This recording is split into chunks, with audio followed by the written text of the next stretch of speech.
Okay, first of all, ICE is they're having to beg people. They're having to volunteer to come to Minnesota. They're terrified by the ICE backlash, all the protesters. I'm telling you, we are so many more than them. We could crush them. We have to show up in the streets. We have to meet them where they are, in force. It's worked. People are running them off in neighborhoods. It talks about how the DHS is now carrying out this massive high-profile operation in the wake of the execution of a U.S. citizen, Renee Good, in Minneapolis. But one journalist is reporting that some federal agents are wary of the intense blowback against the U.S. Immigration and Customs Enforcement following Good's execution. I'm saying that myself. I just want to be clear about that. In the Monday post to a Substack, journalist Ken Klippenstein published leaked DHS documents urging agents to practice situational awareness when entering and leaving their hotel, and to be mindful of operational security and officer safety. The document also encouraged them to be mindful of what you post on social media and to turn off the location settings and set the pages to private.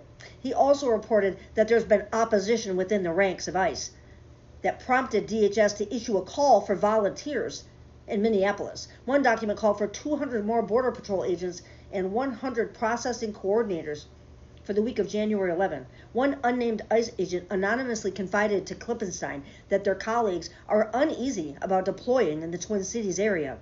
They should be, given the massive protests that have been underway since Good was killed. Executed. We do have some personnel, the agent said, but some just don't want to go. He said, there might be some immature knuckleheads out there. They're racist. That's what they are. They're white supremacists. He's going to call them immature knuckleheads who think they're out there trying to capture Nicolas Maduro. But most field officers see a clear need for de-escalation here. Really? I have never seen one fucking ICE field officer that looked as if they saw any kind of need for de-escalation. My ass. But anyway, he said there is a genuine fear that indeed ICE's heavy-handedness in the rhetoric from Washington is more creating a condition where the officers' lives are in danger rather than the other way around, they added. An unnamed Border Patrol agent placed the blame for the heightened tensions in Minnesota directly on DHS Secretary Kristi Noem, who proclaimed that Good was carrying out an act of domestic terrorism just hours after she was killed. There is a video and she just lied, the agent said. Oh, they can all see with their own eyes, too. All of us can see what happened. Anybody who's arguing and saying that's not what happened, you are a traitor. You're a fucking traitor. You're a traitor to America. You're a traitor to democracy. You are a traitor to every single thing that the founding fathers hoped this country would be. You are a traitor to that ideal. You are a traitor to reality itself, to truth, to integrity, to fucking conviction. You people have no conviction. You don't care about anything. You never cared about freedom of speech. We saw that. That fell apart real fast. Now, and then due process was out the door with that too. Sure, let's give another constitutional right away. You people have no fucking conviction. Just make me sick. One of these comments was, listen to this. Anyone who hasn't been brainwashed knows this isn't about illegals, just like Venezuela wasn't about drugs. These goons were put there to enact Project 2025's call to create fear, chaos, and division among the citizens of the U.S. Trump used the excuse of being solely illegals is only to placate his racist followers. They nail on the head there. Anyone here illegally should be deported. However, they have detained U.S. citizens and people who are here legally. You all believe his lies instead of believing your own eyes. What they are doing is unconstitutional and therefore un-American. You call yourselves patriots, but you are doing nothing but aiding them in destroying our democracy. Because they never really believed in democracy. They believe in anything. Democracy is easy for them to give up. They never believed in it in the first fucking place. It was just something to talk about. Something to wrap your truck in. There's more leaked documents. There's a huge data leak. Personal details of thousands of Border Patrol and ICE goons allegedly leaked in a huge data breach by Tom Latcham of Newsbreak. So sensitive details about around 4,500 ICE and Border Patrol employees, including almost 2,000 agents working in frontline enforcement, have allegedly been released by a Department of Homeland Security whistleblower. Fucking yes, we need you whistleblowers. Thank God for that.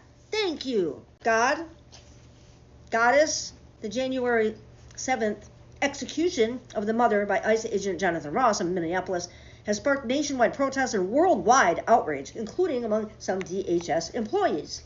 So the alleged leak to ICE List, a self-styled accountability initiative, is believed to be the largest ever breach of DHS staff data. It appears to include names, work emails, telephone numbers, roles, and some resume data, including previous jobs of federal immigration staff. ICE List founder Dominic Skinner told the Daily Beast, "It is a sign that people aren't happy with the U.S. government, clearly. The shooting of execution of Good was the last straw for many people." According to Skinner, who leads the volunteer-run website, the data set includes about 1,800 on-the-ground agents and 150 supervisors. Early analysis by the organization suggests that around 80% of the staff identified remain employed by DHS. So, he said an initial set of names from the leak will be posted on Tuesday night, Skinner told the Beast. He said individual reports from the public have also spiked a lot since Good's execution. He said, "I've had hotel staff sending post-its, bar staff sending DHS IDs, and loads of people saying that their neighbor is an agent," he said. He said prior to this leak, which Skinner said he received on Monday, ICE List had been in possession of details around 2,000 federal immigration staff, including names it had chosen not to make public. The latest leak brings details of the total number of federal immigration staff in its possession to around 6,500. He plans to list the majority of names the project is able to verify because ICE and CBP are in clear need of reform. And I believe working for either is a bad move on a moral level. It's just awesome. It was reported on Monday that the fuckface for ICE since 2015 and served Border Patrol before that had lied to his neighbors about what he did for a living. People reported that the 43-year-old had pretended at a 2020 neighborhood garage party that he was a botanist. Skinner said that since June, 2 federal immigration staff members identified on ICE List had reached out to say they had left their posts and had been removed from the site.